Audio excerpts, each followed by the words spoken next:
kan qubanutti qabu malee qubanu qabu hin jiru beektaa. Hunduu qubanutti qaba garuu qubanuun qabu.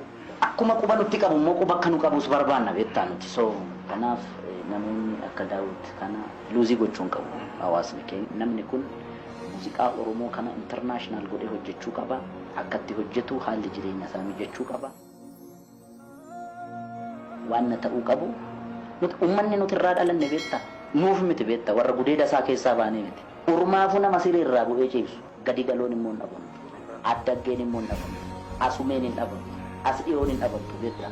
Kanaaf uummata keenya irraa abdii guddaa qaba waan ta'eef nu ijaaraa bakka dogoggorretti nu qunxuuxee nu adabee nu sirreessaa waan isaa gammachiisne kanatti immoo mataarra nu baatee deema. Saba kanarraa dhalachuu waan guddaa dirqamaa miti.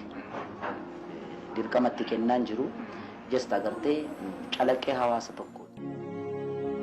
Yaaluun utaalteettuma gaafa ishiin geerarsaanii kaan jajjee kaan abaartu kaan immoo kaan doorsistee kaan moosistu kaan onnachiistu qofa sanyii namaa jechuun bu'aan qabu. ያለውን የሰጠን ፉጋ ይባል እንጀት ወሬ ወይ ማላን ሻዱ ወይ ማላን